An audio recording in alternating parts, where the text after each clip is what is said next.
Então, agora nós vamos para a página 8, exercício número 3. Com a orientação do professor, você e os colegas vão pesquisar a capa do livro dessa história e responder as questões a seguir.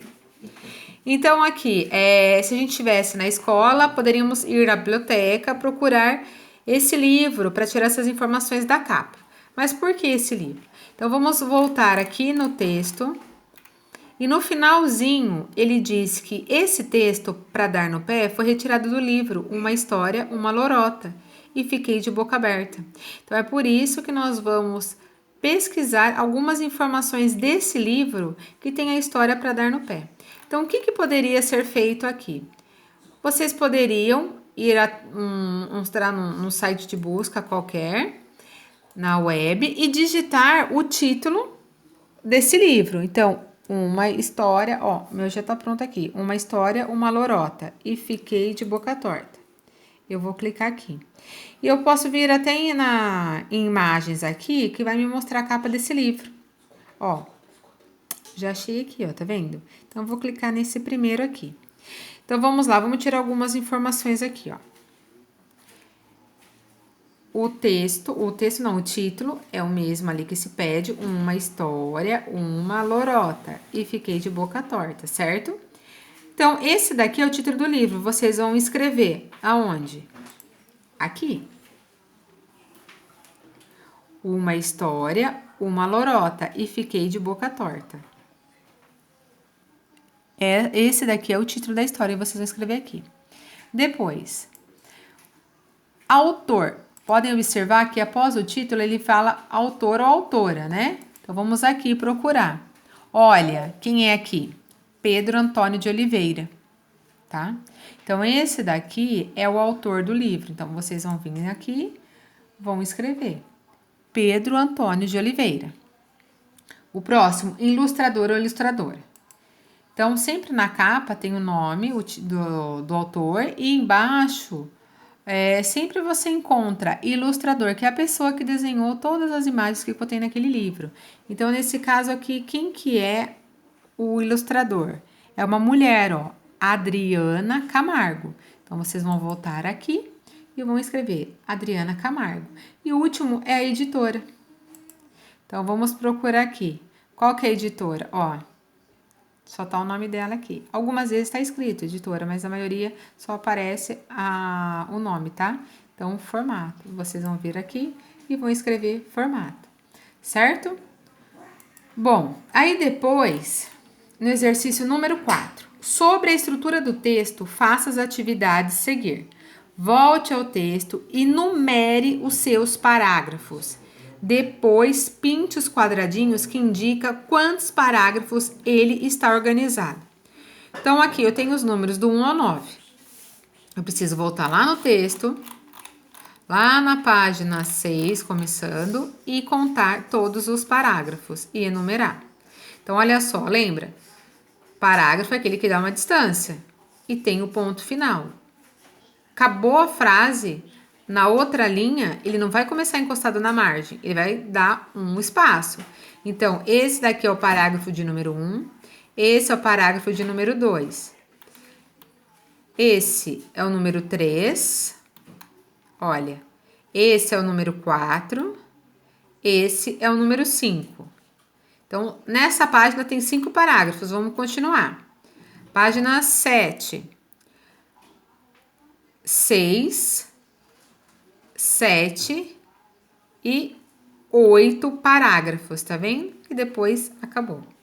Então, vocês vão vir até a apostila aqui, na página 8, e responder o exercício número 4, né? Como que vocês vão fazer? Pintar, ó, não é para fazer X, é para pintar. Então, primeiro vocês enumeram lá no texto a quantidade de parágrafos, colocando o número na frente de cada parágrafo, e depois vem aqui e vão fazer o quê? Vão pintar o número 8. A letra B, relacione cada parte dessa narrativa aos respectivos parágrafos. Introdução, desenvolvimento e conclusão. Então, a introdução, eu preciso saber que é aonde inicia toda a história. O desenvolvimento é onde entra num desfecho da história. E a conclusão é o encerramento. Então, Nós vamos aqui, introdução. Qual seria desse lado aqui? A introdução, ela não vai começar algo? Então, qual seria? Os parágrafos 1 e 2. Desenvolvimento é o desfecho da história. São os parágrafos 3, 4 e 5. E a conclusão é o encerramento? Seriam os parágrafos 6, 7 e 8. Certo? Vamos ver se é isso, introdução. Vamos lá, parágrafo 1 e 2, vamos voltar no texto. Da varanda lá de casa eu avistava, linda, exuberante e charmosa. Nela moravam o bem-te-vi, pintacilgo, pombo juruti, marimbondo e formiga alpinista. Papagaio de seda também. Desses do mês de julho que, em vez de ficar requebrando no céu, decidem embaraçar a rabiola nos galhos mais altos e ficar por ali mesmo. Teve um que gostou tanto de morar na árvore que nunca mais foi embora. Segundo parágrafo, no meio do ano começavam a aparecer pequenas flores naquele pé de manga.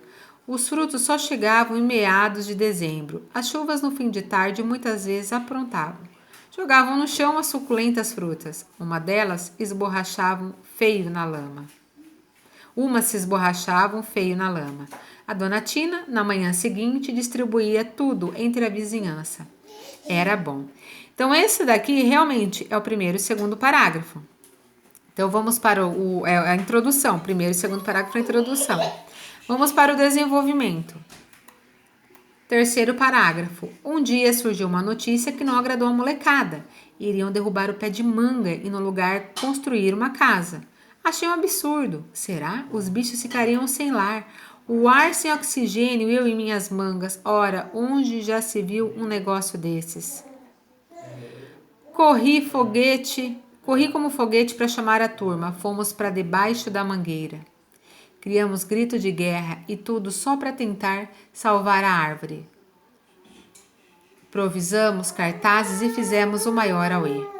Logo conseguimos mais adeptos para a manifestação. A rua inteira ficou tomada de gente. Vieram TV, rádio e jornal. Eu não parava de dar entrevistas. Fiz discurso inflamado, precisava ver com direito a lágrimas e voz rouca para causar emoção. O pior foi quando me empolguei. Estava agradando tanto que comecei a dirigir adjetivos pouco delicados à dona Tina. Ela que não deixasse cortar a árvore.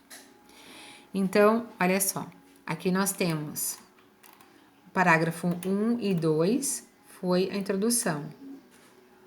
O 3, o 4 e o 5, o desenvolvimento. E agora nós vamos para o final, que seria a conclusão. Mas o tiro saiu pela culatra. Nós nunca mais chupamos manga daquela mangueira.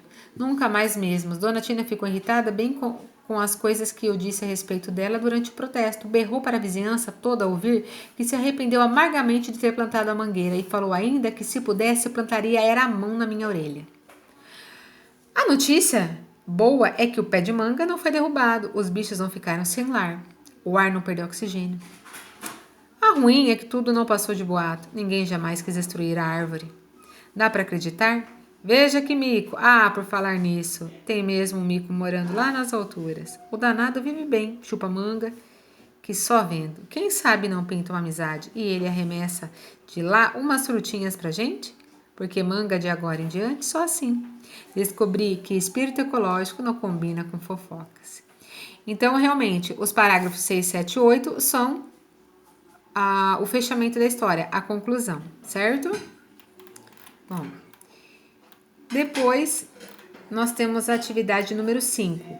Complete as frases com uma das palavras ou expressões entre parênteses. Letra A. A história é narrada sob o ponto de vista de um narrador personagem ou um narrador observador.